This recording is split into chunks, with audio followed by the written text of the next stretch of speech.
Boa tarde a todos. Nós estamos aqui só aguardando a chegada aqui do Henrique Breda, gestor do Fundo Alasca. Boa tarde, Breda. Como é que vai? Tudo bem, meu amigo? Boa tarde, tudo bom? Tudo certinho. Obrigado por estar. Tá me ouvindo bem? Tranquilo. Ótimo. Então tá, então vamos começar. Vou começar aqui me apresentando a todos. Eu sou o Ângelo Amaral, sou o head da mesa de renda variável da SVN Investimentos. Estamos aqui hoje com uma presença ilustre, tá? Nada mais, nada menos do que Henrique Breda, gestor do Fundo de Investimentos Alasca, né? Um dos fundos que possui uma das suas maiores rentabilidades históricas no Brasil, né? Sem contar que o Breda é um dos investidores de maior renome hoje no mercado nacional e faz jus a isso pelo seu trabalho, pelo seu histórico. Breda, já para começar então, quero te agradecer em nome da SVN, em nome de todos os nossos clientes, tá? Em nome de todos aqueles que estão já nos acompanhando, e te pedir o seguinte, que você falasse um pouquinho da sua história e falasse um pouquinho sobre a sua gestão no Fundo Alasca, para começar. Tá. Só uma dúvida, Ângelo. Você fica em Maringá? Sim, eu fico em Maringá. Fico em Maringá. Porque assim, a gente é meio que um caixeiro viajante, né? A gente vai para o escritório de São Paulo, para o escritório de Londrina, para o escritório de Curitiba, nós temos essas filiais hoje também, então a gente não fica especificamente em Maringá. Maringá é a nossa base, mas hoje a gente sai para atender todos os escritórios nossos. Eu só conheci Maringá por causa de vocês, pelas visitas que a gente fez, e impressionante como a cidade é organizada, né? Devia ser modelo para as outras aí no país. Bom, Bredão, desde já, então, eu já quero deixar um convite para você, que você só conheceu Maringá. Tem as filiais para você conhecer, que é Londrina, Curitiba, São Paulo. Você vai se surpreender quando você vier aqui novamente nos visitar, você e o Luiz Alves, toda a sua equipe, porque hoje nós mudamos de sede, nós estamos numa sede nova, bem maior, um escritório muito mais confortável para atender os clientes, até mesmo para poder dar tamanho para a quantidade de assessores que temos hoje. Nós quase triplicamos de tamanho em pessoal e também em net. Hoje a SVN já possui 3 bilhões de custódia. Quando você nos visitou, acho que nós não tínhamos chegado a 1 bilhão ainda. Então fica desde já um convite para vocês retornarem, tá bom? Eu lembro do projeto da sede nova, acho que tinha algumas pedras verdes, se eu não me engano. Isso, exatamente. Ainda eu não visitei, não. Não, é hora que o governador aqui meu me liberar, eu vou. Mas, por enquanto, nós também. Ele que manda, não tem o que fazer, então fica em casa. Bom, me apresentando, eu trabalho com empresas ou análise de empresas desde 2002. No começo, meu primeiro trabalho, quando ainda era estudante de engenharia naval na Poli, era analisar balanços de bancos, numa consultoria bem pequena. Depois eu fui para o Unibanco, também analisando balanço, já trabalhando como analista de crédito. Ali eu já olhei varejo, olhei indústria farmacêutica, olhei vários setores. E tudo isso foi me preparando para entender de contabilidade, entender de balanço, entender como que uma empresa esconde número ruim, como que ela antecipa número bom, e até você identificar a empresa que tem geração de caixa forte, empresa que pode estar se envolvendo com operação fraudulenta, esse tipo de coisa, você aprender a ler balanço. Mas até então, até 2005 mais ou menos, eu apenas lia os balanços e eu não fazia uma conta de quanto que a empresa valia, qual que é o valor justo de uma companhia. Então, se você tem um bom analista de crédito, ele consegue olhar a empresa e consegue ver se ela tem capacidade de pagamento ou não, mas ele não parte para o jogo de tentar estimar o quanto que aquela empresa vale, né? E aí, quando eu caí para dentro de gestoras mesmo, uma asset estrangeira no Brasil, a Spinnaker, quando eu comecei a trabalhar, em 2005, ali eu já fui para análise de empresas e aí visando o mercado financeiro, ações, investimento em empresas propriamente dito. E de 2005 para cá eu não parei, né? Até ter a gestora própria, sendo sócio e tal, foram vários anos aí. Então o pessoal vê o histórico recente da Alaska, mas desde 2017 para cá, que a gente começou a ficar mais conhecido, mas em gestoras eu já trabalho desde 2005. E antes de 2005 já trabalhava já com análise de balanço. Então, já logo já completa 20 anos aí eu analisando empresas. E já vi períodos muito bons, né, e períodos de crise. A primeira crise que eu olhei mesmo de perto, trabalhando, foi a de 2002.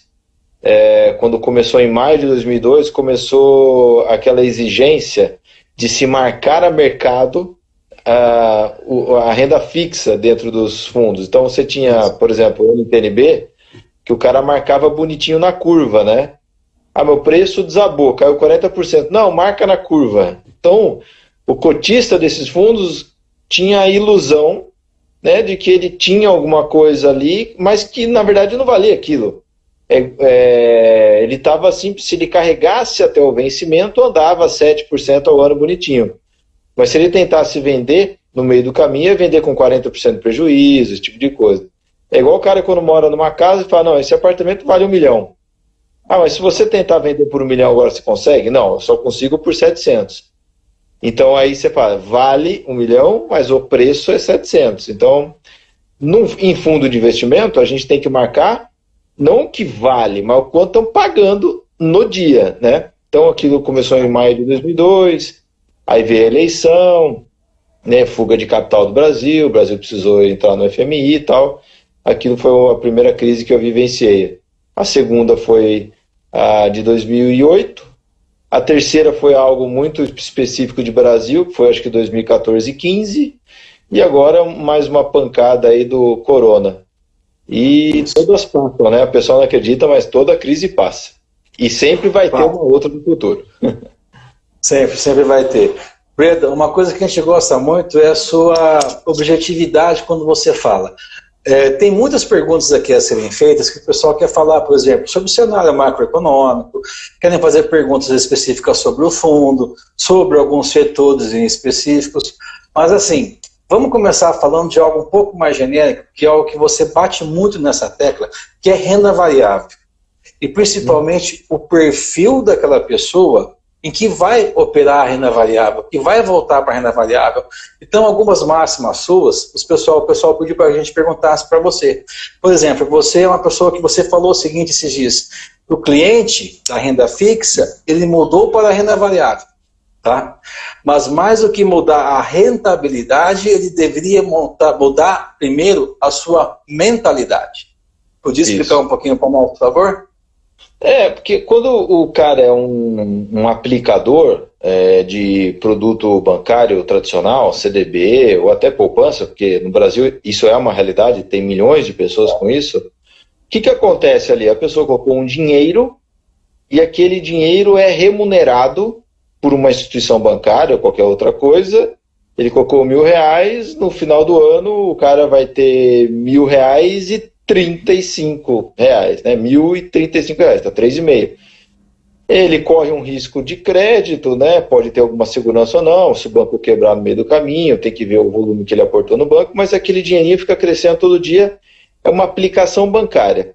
Na verdade, o banco pegou o seu dinheiro, ele te paga alguma coisa e usa o seu dinheiro para fazer outra coisa muito mais rentável com ele. E é por isso que o banco ganha muito dinheiro e por isso que vale tudo isso. Ele pega o seu dinheiro e faz coisas muito melhores com aquele dinheiro e te paga alguma querelinha no meio do caminho. Você é um aplicador, pouco importa o que seu dinheiro está fazendo, você nem sabe quem é que está mexendo no seu dinheiro, você nem sabe o que seu dinheiro está financiando, você simplesmente quer no final do mês aquele antigo 1% ao mês, que depois virou meio, que agora não eu tem não sei mais. 0,2, eu não tenho ideia agora quanto está. Isso é o aplicador. E aí, a hora que ele coloca o dinheiro dele no Itaú, no Bradesco, Santander, Banco do Brasil, ele colocou ali e morreu o assunto. Ele não estuda mais sobre aquilo porque não requer mais estudo, na verdade, né? Tá feito, colocou ali, renda fixa e tal. Quando o cara migra desse tipo de negócio, desse tipo de aplicação para o investimento em renda variável significa ações, ações significa pedaço de empresa, então você está, em essência, se tornando um sócio de uma empresa. Bom, se você virou sócio de uma empresa, você está virando um empresário, né? Você só não é o controlador, mas você é um empresário. Bom, se você saiu de um CDB para virar empresário, mudou tudo. Nada é igual, nada. Risco não é igual, rentabilidade não é igual, a jornada não é igual, nem o preparo é igual. Tanto que até a nomenclatura não faz mais sentido, né? Você é um aplicador de um CDB do Bradesco, aí você compra ações, sei lá, vamos pegar, compra ações do Itaú, você fala assim, apliquei no YouTube 4. Não, calma, você investiu. Eu apliquei na Localiza. Não, calma. Você virou sócio do Salim Matar. O que isso implica?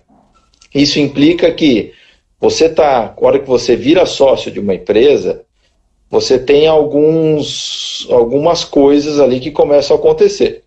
Se você pagou, comprou, você tem direito a algumas coisas. Você tem direito a votar, portanto tem assembleias, pelo menos uma vez por ano, então você elege executivo, você elege conselheiros, você aprova contas, você tem direito a receber dividendos que aquela companhia distribui, e você está exposto às coisas boas e coisas ruins que aquela companhia vai desenvolver ou sofrer. Ao longo do tempo, quanto mais longo for o seu tempo de exposição naquela companhia, mais diretamente relacionado está o seu capital com o que aquela companhia faz. Então, se a companhia é muito boa naquele negócio, pega a Localiza. Os caras são muito bons no negócio de locação de carros. Compra com poder de barganha das montadoras, tem capilaridade, tem muita loja, consegue colocar carros no país inteiro, tem loja de seminovos para vender. O cara compra carro por 30 mil e vende por 30 mil depois de 14 meses, e no meio do caminho ainda recebeu aluguel de carro. Então você está exposto a essas coisas boas que a companhia faz, ou ruins se ela for. Quanto mais longo for o seu horizonte de investimento, mais dependente só da companhia você está. Quanto mais curto for o seu horizonte de investimento naquela empresa, vamos pegar a Localiza, aí já não é só aluguel de carro. Você está suscetível à quebra do Lehman Brothers, você está suscetível ao impeachment de presidente, você está suscetível à pandemia, você está suscetível, olha, não aprovou a PEC XYZ que o mercado estava querendo, a ação cai. Quanto mais curto o seu horizonte de investimento, mais dependente do Trump você está. Né? Se o Trump mandou alguma mensagem mal educada para o Xi Jinping na China, a sua ação desaba. Então, quanto mais curto for o seu horizonte de investimento, o seu patrimônio, a oscilação de preço está totalmente dependente de qualquer coisa. Qualquer coisa. Ao longo dos anos, aí você começa a ficar muito mais dependente do negócio em si. Então, se a gente pegar algo diferente também, vamos pegar a família Trajano, da Magazine Luiza. Nesses 60 anos, eles estavam todo dia exposto ao Sarney, né, ao Cruzeiro, à mega inflação da década de 80, confisco da poupança ali, foi um pânico, imagina, ninguém tinha dinheiro para nada, tá? Então isso eram as pancadas diárias, todo dia, né, um leão para matar. Só que quando você olha no composto, no geral, nesses 60 anos, o que de verdade fez a família sair de uma lojinha de Franca para uma companhia multibilionária foi a competência da empresa. Porque a Mesbla quebrou no meio do caminho, Arapuã quebrou, Ricardo Eletro ficou no meio do caminho, Mapping quebrou. Ou seja, todo mundo sofreu as mesmas consequências macroeconômicas, mas o que difere as companhias ao longo dos anos, e aí é muitos anos mesmo, é o empreendedor, é o empresário, é a capacidade criativa, a cultura corporativa daquela companhia. Então, o que a gente está vendo no curto prazo agora?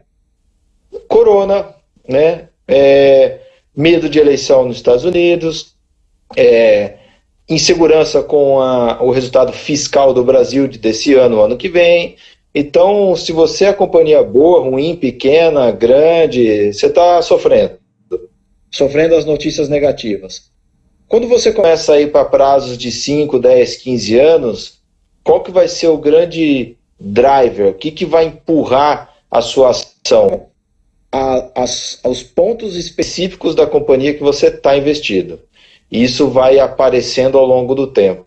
Então, ligar essa chave na cabeça de uma pessoa que até ontem era aplicador e começa a virar empresário, ele não sabe que ele é empresário. Ele acha que ele é um aplicador ainda. Ele aplicou num fundo de ações, ou ele aplicou numa carteira de empresa, ele acha que ele é um aplicador ainda, mas não é. Daí ele vai acordar para a vida daqui a pouco, que ele virou empresário. E se ele tratar o dinheiro dele como uma aplicação, essa aplicação está ruim, tira daqui, põe lá, vou para uma aplicação melhor. Ele não vai conseguir se desenvolver como empresário. Então, essa chave que é uma chave que a gente na Alaska tenta ligar nas pessoas, né?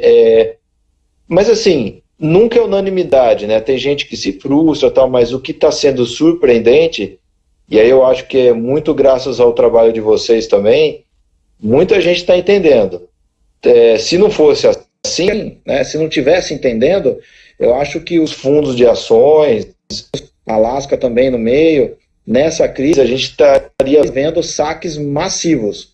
E não é o caso. Não está acontecendo, não é o caso. Então tem alguma coisa diferente aí. Surpreendentemente diferente. Então o que a gente tem feito na Alaska, e aí eu vou tentar ser um pouco mais específico, né? Você tem os fundos específicos somente de ações puros, então os fundos de previdência, o Alaska Black institucional. A vida ali não mudou quase nada. A única coisa que mudou foi o nível de preço de um monte de empresa. Quase tudo desabou. Pouca coisa ficou parada o preço.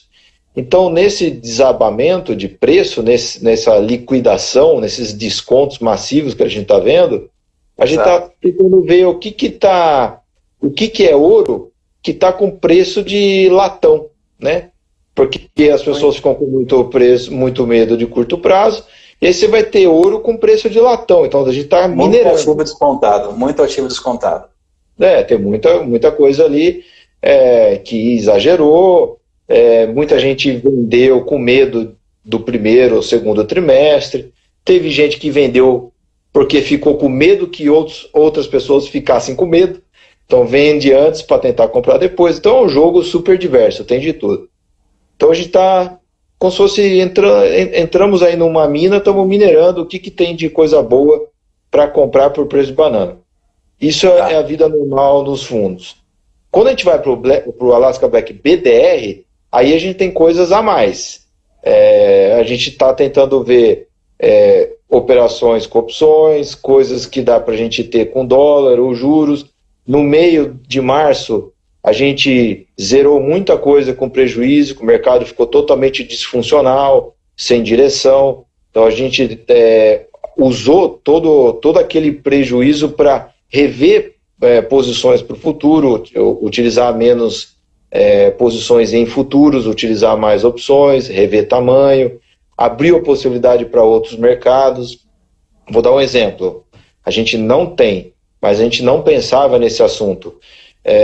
E vendo o que está acontecendo com o mundo, lendo o Ray Dalio, conversando com outros gestores, e vendo essa avalanche de quantitative easing, né, de impressão de dinheiro no mundo, eu acho que não é descartável a gente se envolver com, por exemplo, ouro no futuro, no Black, comprar algumas opções de ouro, porque se o papel moeda for virar pó, isso inclui o dólar, isso inclui o real, bom para quem tem ativos, o ouro ele acaba ganhando com essa história também. Então a gente está sempre no Black, é um livro em aberto onde a gente tenta agregar mais posições à carteira principal, ao grosso do nosso risco, do nosso ganha-pão, que é as ações.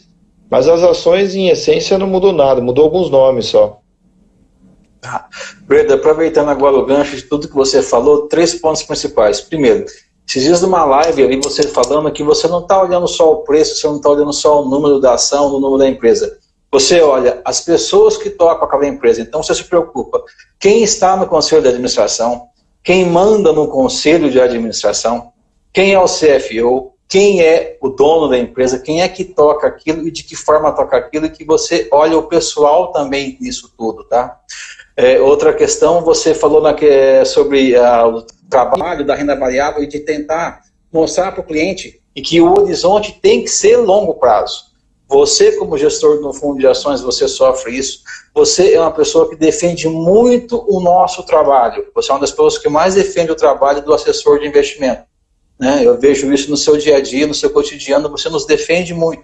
E sabe que nessa ponta nossa aqui, a cobrança também vem em cima da gente.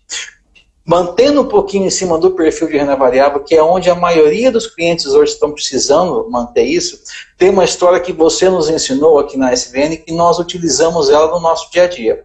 E você mostra a renda variável como aquele cliente, ou como aquele paciente, em que ele vai fazer uma operação e ele toma uma anestesia geral. E que o investidor da renda variável ele tem que tomar essa anestesia. Ele não pode ficar acordado durante ela. Passa, por favor, para nós essa história, essa analogia bonita que você faz, que traz, no fundo, um grande racional para o cliente entender como é que funciona esse horizonte de longo prazo que tem que ter num fundo de ações. Essa analogia da mesa de cirurgia é mais ou menos assim, né? Eu contei para vocês, né? Se você entra numa sala de cirurgia e você fala o seguinte, olha, eu estou pagando essa cirurgia, eu sou o cliente, o dinheiro é meu, o dinheiro suado que eu juntei aí, né, a minha vida toda, quero passar por esse procedimento cirúrgico. Eu cheguei até o senhor, médico, doutor, tem referência e tal, aparentemente tem um currículo muito bom, mas como o corpo é meu, né, suei para chegar aqui vivo, do jeito que eu estou pagando, né, eu quero assistir a minha cirurgia, né, é uma cirurgia no abdômen.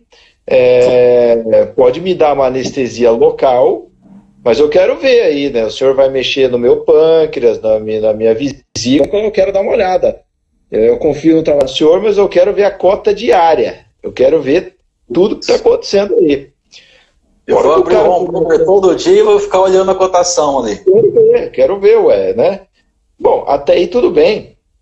Só que se você não é uma pessoa super sangue frio e não entenda profundamente do que o médico está fazendo, eu suspeito que você vai ficar com muito nervoso.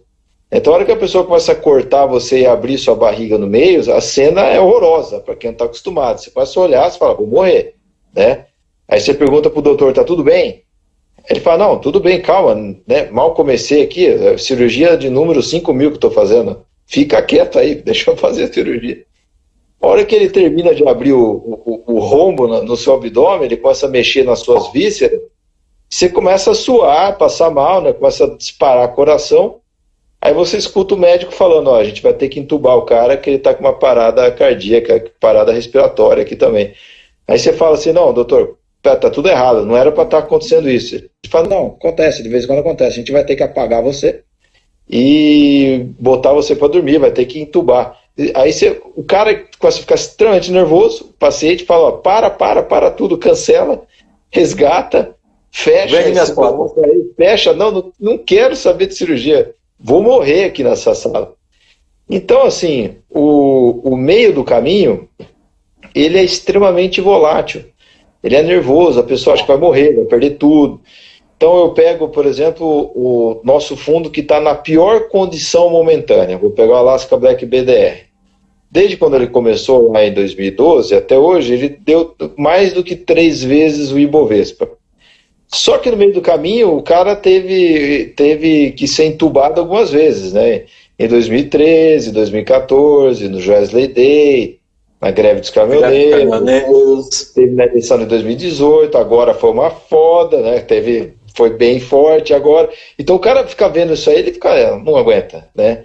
Se ele ficar medindo a pulsação mês a mês, semestre a semestre, ele não vai aguentar. Agora, e aí vem a minha surpresa positiva de novo, se a pessoa estiver estudando esse assunto há muito tempo, ou se estiver sendo bem assessorado, se estiver acompanhando cartas de gestão, não só da Lasca, qualquer outro fundo aí de ações, ele passa por esses momentos de turbulência filosoficamente um pouco melhor.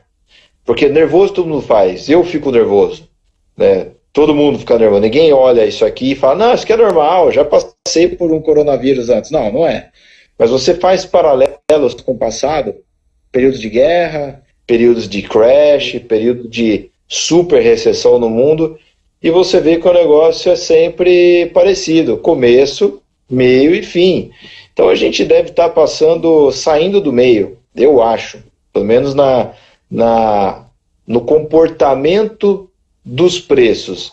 Os resultados das empresas ainda, a gente deve estar no olho do furacão, né? Porque como está tudo fechado ainda, não está querendo... Não dá para mencionar tudo ainda, né? Está querendo abrir, né? Então tem governadores estimando já voltar em 2, 3 semanas, algumas escolas, então a gente deve estar caminhando do meio para o fim. Mas estimativas a gente até consegue fazer, porque todo dia a gente conversa com 1 ou 2 empresas na Alasca, né? Então, tem varejista que está com 70% de faturamento a menos, você vai para Rumo, não mudou nada, você vai para Suzano, está até mais forte, você vai para Shopping, está fechado, vai ficar com 25%, 30% de faturamento a menos no ano, a geração de caixa talvez caia a 50%, 70%. Então a gente já está começando a dar uma tateada, sabe? O que vai acontecer com as empresas. Em 2020, e aí você fala, para você investir numa empresa, você está olhando que fluxo de caixa? Só de 2020? Ou qual que é o potencial daquela empresa, né, numa vida longa? É igual quando você vai comprar uma fazenda. Aí você fala, essa fazenda não vale nada. O ano passado o cara plantou milho e deu prejuízo. Não, peraí, né? Quantos hectares tem a fazenda, qual a qualidade da terra, né? Quem que é o agrônomo, choveu. Qual que é o acesso logístico para você escoar a produção dessa fazenda, passa algum terminal aqui ferroviário, então você faz uma análise muito maior sobre a fazenda, do que simplesmente a safra desse trimestre foi ruim. Não é assim, né? Então, os preços de mercado refletem isso, o que aconteceu com a safra nesse trimestre, ou ano passado. A cultura foi ruim, eu plantei soja, a produtividade foi péssima e o preço da soja foi baixo, portanto essa fazenda não vale nada. Não, calma, peraí, né? Vamos ver os próximos muitos anos dessa fazenda, você faz uma estimativa média, não muito boa nem muito ruim, da produtividade dessa fazenda, uma cultura mixada, alguma coisa mediana, um pouco de milho, um pouco de soja, um pouco de algodão, alguma coisa assim, e você estima o seu custo médio de frete que você vai ter para você escoar a sua produção. Isso foi uma conta de fluxo de caixa médio que você vai ter nos próximos muitos anos. O valor presente disso, há uma taxa que remunere o seu capital, né? Você tem um custo de oportunidade, mais um risco para você ser dono ou acionista dessa fazenda. Você faz o desconto do fluxo de caixa e vê mais ou menos qual que é o valor justo dessa fazenda. Aí você chegou lá, essa fazenda aqui vale 3 milhões de reais. Tenta pagar 1,5 milhão, no máximo, né? Tenta barganhar um ponto a mais e pronto. Isso tem pouquíssima relação com o que a fazenda gerou no ano passado. Quase nada. Foi uma série de coincidências o ano passado, por bem ou por mal. Dificilmente a cultura do ano passado foi uma cultura média. Geralmente vai muito bem ou muito ruim. A média quase nunca acontece. Exato. Então, mais ou menos, acho que essa é a chavinha aí que a pessoa tem que ligar ao sair de uma renda fixa para virar empresário. ele acha que ele é um aplicador de uma carteira de ações. Na verdade, ele está sendo um empresário, acionista. Exato. E Breda, eu vou até diminuir aqui, não vou mais falar mais um pouco do psicológico ou do perfil, porque infelizmente nosso tempo é limitado e o povo está me deixando louco aqui. Eu estou olhando para o lado aqui pela quantidade de perguntas. Vamos especificar um pouquinho mais agora, já vamos entrar na questão do fundo, tá? Primeiro, essa questão hoje, esse desconto todo em decorrência dessa queda abrupta que tivemos na Bolsa, né? Você vê essa crise como uma grande oportunidade de entrada agora e de alocação em novos ativos? E qual a posição que o Alaska está tendo nesse momento agora? Olha, se eu falar para uma pessoa que nunca investiu em ações, né, que o que a gente está vendo é uma grande oportunidade, eu posso levar essa pessoa à ruína. Por quê? Ela entra, a Bolsa está nos 70 e tantos mil pontos, a Bolsa cai para 60 mil pontos, porque pode acontecer, ela vende com tremendo prejuízo aí de 25%, 20%, e fala, pô, os caras me arruinaram, perdi um capital que eu nunca perdi na minha vida, e aí depois passa 6 meses, a Bolsa, sei lá, volta para 100 mil pontos, passa 5 anos, vai para 200 mil pontos. Aí quem está certo... Para me colocar uma posição aí, com base nessa pergunta que eu te fiz, porque você usa muito a máxima que você fala o seguinte, você fala que não tem medo de queda, que você tem medo de ativo sobrevalorizados. Já para completar aí essa questão da queda. Tá? Porque se você pagou 2 milhões de reais na sua casa e descobriu que ela está em cima de um lixão e tudo que você pagou naquele apartamento, aquilo vai ser demolido ou a prefeitura vai ressarcir pagando no máximo 600 mil, cara, não tem o que fazer, você pagou caro pra caramba e um negócio que não vale. Agora, se você pagou um preço que tem gordura, que tem espaço para o valor justo, e se porventura depois de um mês ou um ano que você pagou aquele preço, está ainda mais barato, mas quando você olha o valor justo daquilo é muito maior, tanto faz, você compra mais, aumenta. Então eu não tenho medo disso. Eu tenho medo de quando você acha que a empresa é boa e é ruim. Eu tenho medo de quando você acha que o dono é honesto e é ladrão. Ou quando você acha que a empresa está criando valor e você descobre que na verdade está destruindo. Isso é perda irrecuperável, né? Agora, o preço tem todo dia. O preço que a gente está vendo hoje é o do dia. É o do dia de abril aí. O preço amanhã é outro. Eu estou muito mais preocupado em tentar entender a qualidade daquelas empresas. Então, pessoalmente, acho que é período de muita barganha na Bolsa. Quando a gente olha... E aí cada um olha de um jeito. Eu gosto de olhar em dólares, gosto de olhar a bolsa em franco suíço, ou corrigir ela em ouro, ou olhar corrigido pela inflação. De todas as formas que você olha, a gente está nos níveis daquele final horroroso do governo Dilma, né, de 2015. A gente está nos níveis de 2002, quando o Brasil precisou emprestar dinheiro do FMI. A gente está nos níveis de 90, 91, quando teve confisco da poupança. Então são momentos raros da história. Quando você olha de 1965 até hoje, aconteceu 6 ou 7 vezes esses níveis de preço. Então são coisas que acontecem a cada 8, 10 anos. Então, no nível para baixo, né, no nível barato. Isso também acontece nos níveis altos, mas aí seria um patamar muito acima dos 120 mil pontos que a gente estava. Aí é o ponto antagônico, né? Eu vou dar um número, mas poderia ser qualquer coisa muito acima disso. Se a bolsa estivesse nos 300 mil pontos, aí você fala, cara, os níveis de preço que a gente está são níveis de bolha. A gente chegou a isso em 2008, quando virou investment grade, a gente chegou a isso em 97, quando teve a festa das privatizações. E o recomendável quando a gente chega nesses níveis é de cair fora, porque não é responsável você pagar esses níveis de preço numa ação. É igual quando você chega naquela bolha lá do Japão de 1989, onde em alguns lugares em Tóquio chegou a ter preço de $1 milhão o metro quadrado. Não faz sentido $1 milhão o metro quadrado. E o pessoal pagava, deu no que deu depois. Então, assim, sim, eu acho que é nível... bolha é sempre bolha, né? Bolha sempre é racional. A bolha o cara tá pagando por algo irreal mesmo. Seja um metro quadrado em Tóquio ou seja uma tulipa na Holanda, né? Isso não faz diferença. Bolha é bolha. Sempre ocorre crashes e sempre ocorre bolhas, né? Se você comprar na bolha e vender no crash, você quebra, né?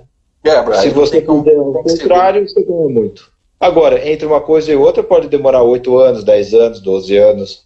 E é difícil isso para as pessoas, né? Porque passa 3 meses, a pessoa já não aguenta.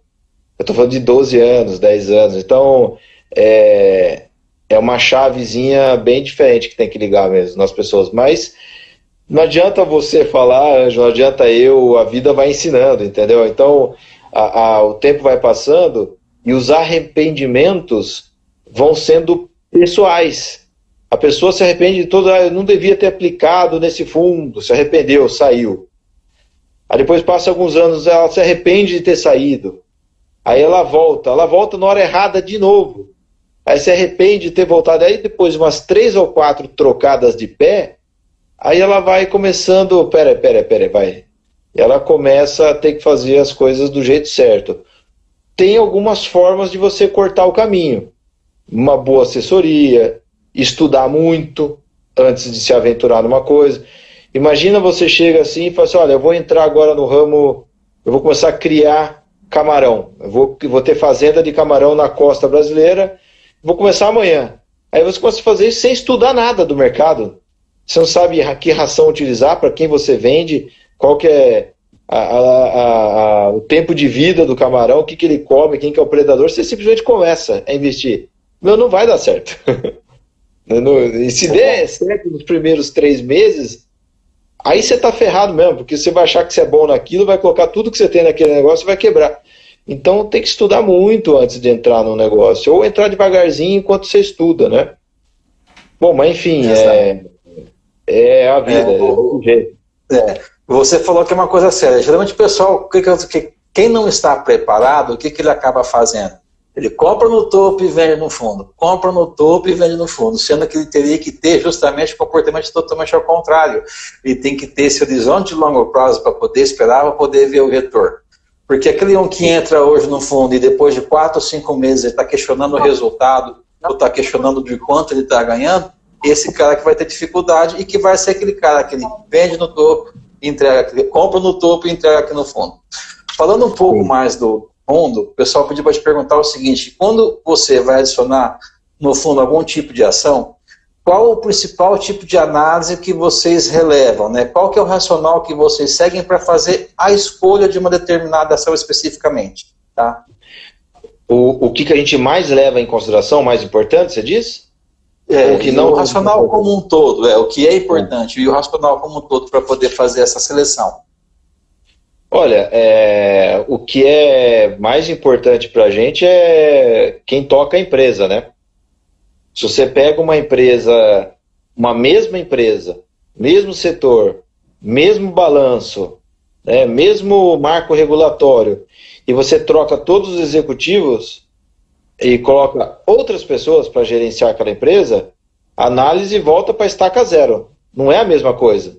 Então, normalmente as pessoas falam o seguinte, a relação preço-lucro da empresa está em tanto, o mercado dela, o setor é assim, assim, assado, os principais concorrentes são os tais, e aí pouco se fala sobre as pessoas. Aí troca o presidente, troca o financeiro, troca o conselheiro, troca todo mundo. A sua análise fica igual? Normalmente as pessoas, quando param para pensar no assunto, elas entendem que não deveria ser igual. Mas elas gastam muito mais tempo com aquilo que tanto faz quem manda. Então, assim, se você troca o presidente, o preço-lucro fica igual. Se você troca o conselho, o ROI da companhia é igual. A lucratividade da companhia fica igual. Então, se você troca o dono, o crescimento da companhia que ela teve no ano passado continua igual. Mas se você troca tudo isso, muda a companhia completamente. Então a gente começa pelas pessoas, para aí tentar ganhar confiança naquela turma, naquele pessoal que está criando valor na companhia. Se a gente criou um mínimo de confiança, aí a gente parte para os números. Aí tenta ver mercado de atuação, tenta entender como que a empresa ganha dinheiro. Parece simples, parece uma questão boba, mas muita gente investe em empresa e não entende como ela ganha dinheiro, como ela gera lucro. Vou dar um exemplo. A gente nunca conseguiu entender como que o IRB ganha dinheiro. Ele é muito mais rentável que outras empresas de seguro, nunca entendemos, não é possível. Né? E nunca entramos. Né? Nunca entramos porque a gente não entendia o modelo de negócio. Então, começar por tentar entender como que aquele real que está no lucro líquido, como que ele foi gerado, é importante. Aí você entende como que a empresa está inserida numa cadeia, né, que se ela é a ponta fraca ou a ponta forte entre os clientes e os fornecedores, né, na hora do vamos ver, quem que rói a corda primeiro, né? Então, se você está investindo numa empresa que na hora da crise os fornecedores apertam ela e ela é que tem que ajoelhar no milho, você tem que entender disso, saber que isso é um risco, né? E aí, na hora de fazer a conta, o que é mais importante para a gente é quanto que essa empresa gera de caixa ao longo dos anos. Mas esse ano queimou caixa. Não, tudo bem, mas queimou caixa por quê? Porque está construindo uma fábrica nova. Legal, essa fábrica nova, quanto de capital estão colocando nessa fábrica nova e o quanto que vai gerar a mais de resultado. Então, vou dar um exemplo. Klabin está investindo 9 bi numa nova unidade, no Puma 2, que vai ficar pronto em 2023 e aí começa a gerar caixa. Então, está queimando caixa agora, tudo bem, mas está queimando por quê? Por causa disso, daquilo, então, tudo bem. Então, aí a gente faz uma análise de geração de caixa futura, a gente não desconta nada, por enquanto. Com essa geração de caixa futura, a gente compara com o preço ali na tela, né, na tela do computador. Quanto que é o preço de hoje, preço de agora da ação? Aí a gente tenta descobrir qual que é a taxa de desconto que a gente tem que colocar no modelo para igualar o valor presente desse fluxo de caixa futuro com o preço da tela. Quanto maior a taxa que a gente tem que utilizar, mais a gente gosta do investimento. Significa que a taxa interna de retorno daquele investimento é muito bom. E isso é o principal parâmetro quantitativo para a gente investir, mas antes teve que passar pelo crivo de confiar naquelas pessoas, entender o modelo de negócio, mas essa é o fio da meada. E tem empresa que demora muitos anos para a gente investir, e tem empresa que em 48 horas a gente entendeu e investiu. Então vou dar um exemplo de uma empresa que até agora a gente não conseguiu investir, fica analisando o tempo todo e não ganha confiança, ou a gente não tem convicção no fluxo de caixa que a gente projeta. Uma delas é a Cielo, já faz quase 5 anos que a gente está olhando e a gente não consegue avançar. E a Rumo em 2016, e em 2 dias a gente investiu. A Magazine demorou 6 meses para a gente ganhar confiança, de junho de 15 até a gente investir no final de 15. Então meio que não tem data também, tem companhia que você vai ter que esperar muito tempo para investir.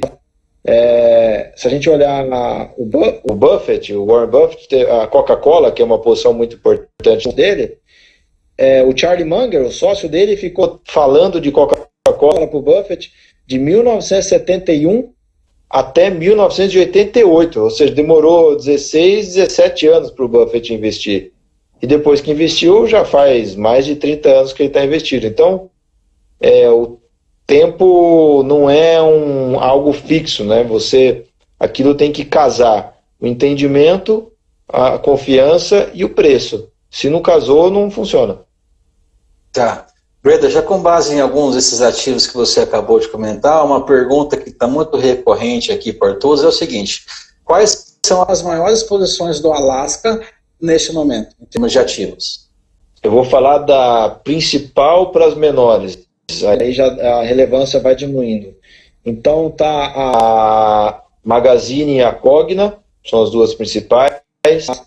Na sequência, a gente tem a Suzano e a Klabin, depois a Rumo, a Login, Braskem, Aliança Sonai e Petro.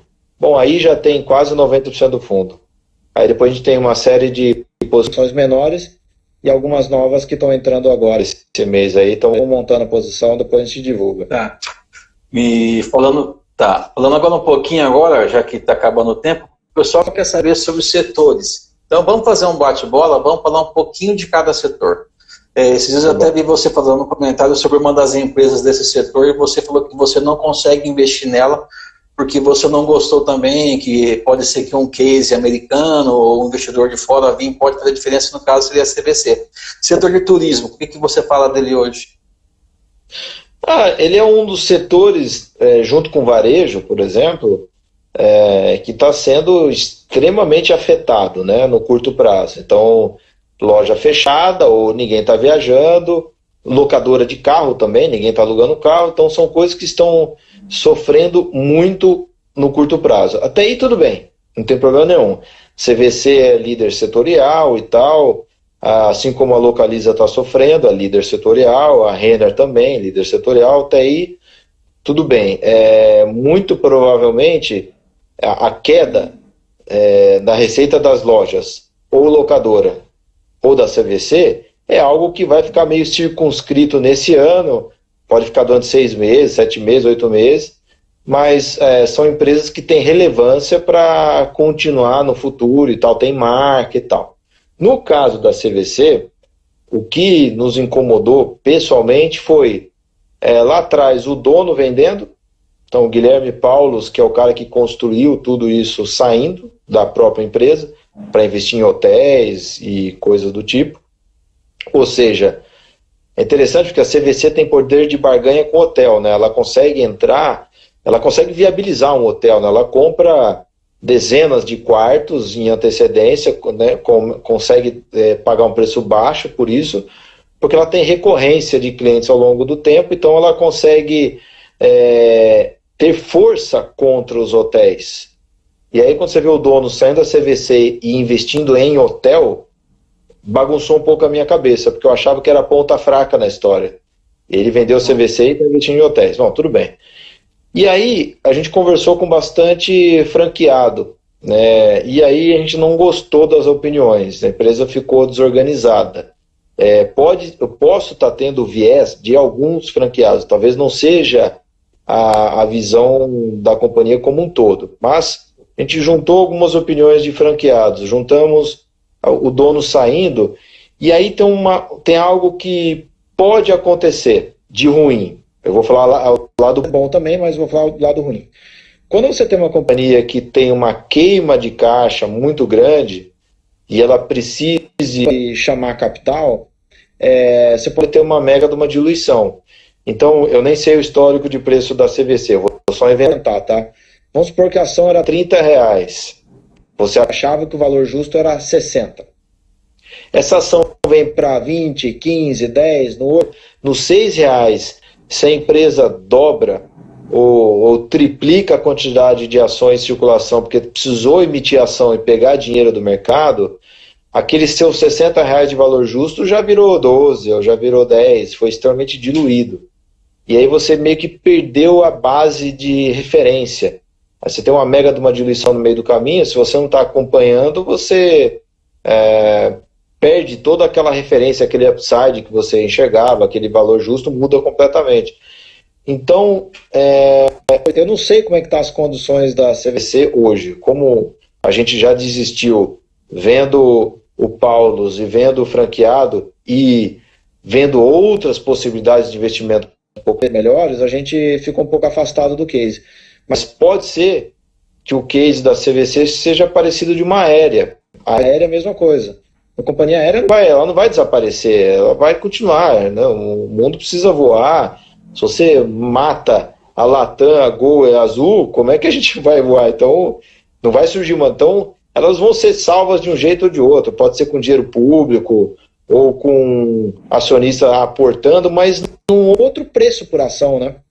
E aí muda totalmente as bases do seu investimento. A gente não tem nada contra isso, mas talvez a gente investiria depois dessa mega diluição de capital, que foi o que a gente fez na Rumo. Antes do Rubens Ometo entrar, o Grupo Cosan, quando era só a ALL, com o balanço que eles tinham, a empresa ia quebrar. Não ia ter solução. Chamaram o capital uma vez, não funcionou, em 2016. Aí chamaram de novo, num preço extremamente diluitivo para quem era acionista prévio, mas naquele ponto a gente entrou. E foi naquele ponto que a gente entrou na Rumo, e aí tudo bem. Aí você meio que resetou tudo. É vida nova dali para frente. Então,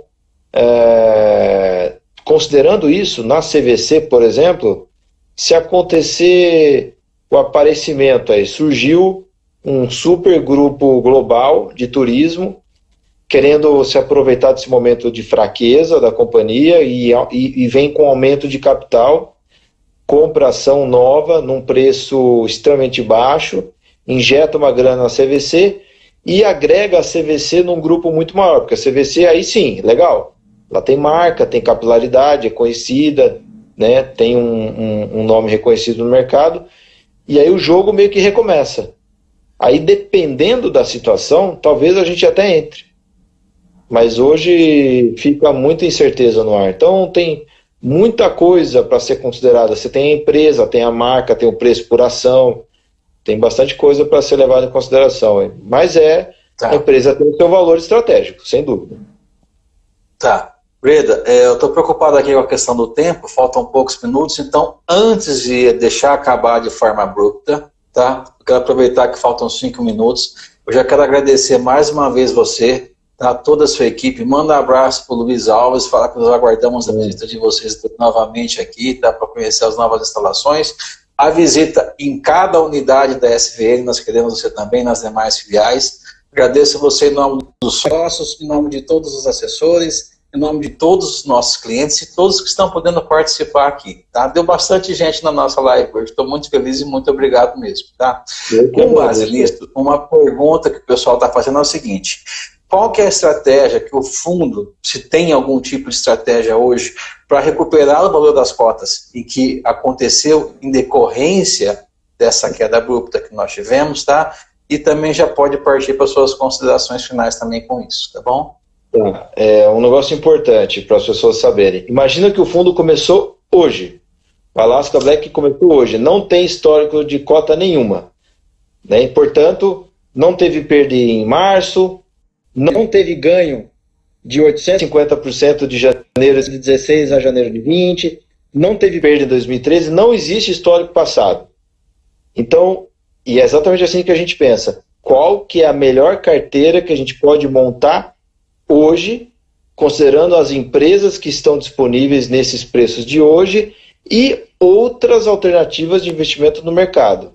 Então, baseado nisso, a gente monta a carteira. A gente não monta uma carteira para recuperar março. Recuperar março tem que ser consequência do que a gente tem de bom para fazer hoje. Então, considerando isso e sem memória de ganhos passados ou prejuízos passados, o que a gente tem de bom para fazer hoje no Alaska Black BDR? A carteira de ações, 100% comprada, a gente tem plena confiança nos preços e nos níveis de valuation das companhias que a gente tem hoje. Isso a gente tem, isso funciona para todos os outros fundos da Alaska. E no caso do BDR, a gente já tem algumas estratégias além das ações. Isso envolve opções, isso envolve futuros, tá sendo montado. Já não tem uma outra pergunta, é isso mesmo. Já não está tão pequenininho, mas leva um aprendizado, né? Isso a gente está levando em consideração o que aconteceu em março. Então a gente está utilizando mais opções do que futuros diretamente. Tem um problema nisso. Quando você utiliza opções, quando você compra, né, comprando opções, a sua perda é limitada, é aquele capital que você alocou, a gente está alocando um certo capital aí, 3, 4, 5%. Beleza, então você não tem perda ilimitada. O seu ganho, ele é ilimitado, depende do quanto, né, se vier para o seu lado, você ganha muito. Só que tem que acontecer num horizonte de tempo. Opção ela é cara por causa disso. Você não fica eternamente comprado em uma opção. Então a gente está montando coisas, montando estruturas, com horizonte de investimento entre julho de 21 e começo de 22. Então, a gente imagina que, vamos falar de uma forma bem genérica para não ser muito específico aí, a gente imagina que a recuperação do mercado vai se dar ou vai ocorrer com relativo conservadorismo entre metade do ano que vem e começo de 22. Se isso acontecer, o fundo vai ter ganhos razoavelmente acima do simplesmente ações. Só que o ativo específico, o vencimento específico, a opção específica, eu prefiro ainda não falar, mas já tem algumas coisas a mais, e isso não existe por causa de março. Isso não existe, Isso existe porque a gente acha que é bom. Porque se você carimba, eu perdi dinheiro com o Vale, eu quero recuperar com a Vale. Não faça isso. Todo dia é um mercado novo, todo dia você acorda com uma carteira em branco e você tem que montar a melhor carteira possível de hoje para frente. Então, independente do que você ganhou ou perdeu para trás, tem que tomar cuidado um pouco para não carimbar lucros ou prejuízos. Senão você põe no bolso muito rápido algo bom, que você deveria segurar por muito mais tempo, ou pode te fazer a ficar insistindo num erro por muito tempo. Então você tem que sempre renovar a sua cabeça. Se por acaso a sua carteira que você tem hoje é igual que você tinha ontem, ótimo. Então a melhor coisa que dá para você fazer é igual que você tinha ontem, tudo bem. Mas nem sempre vai ser assim. Então, mas dito isso, eu já tenho algumas coisas além das ações no BDR. Tá ok. Falta um minuto para finalizar. Queria que você desse um abraço e desse o seu tchau, tá? De forma pessoal, fica à vontade, por favor. Eu que agradeço, Ângelo, você em nome do grupo todo da SVN Investimentos, pela abertura. Vocês são super organizados, a gente ficou impressionado com a estrutura de vocês, a cabeça de longo prazo realmente existe, e isso está ficando norma, graças a Deus, as pessoas estão ficando com essa cabeça também, e eu só tenho a agradecer a confiança, a parceria de vocês. A casa está aberta, espero daqui um tempinho, alguns poucos meses, ou até semanas, dependendo, a gente volta a se conversar com, quem sabe, novidades de mercado, ou com alguma outra mudança no horizonte. E uma mensagem para todo mundo é o seguinte: não existe ativo barato sem incerteza. Quando tudo estiver ficando muito mais claro, o preço já vai ser muito mais alto. Já não é mais o momento de se entrar no papel, já passou o time. E não adianta falar que eu soubesse, não adianta mais. Quando foi, já foi. Breda, mais uma vez, muito obrigado, tá? Faltam 10 segundos, um abraço para todos vocês aí.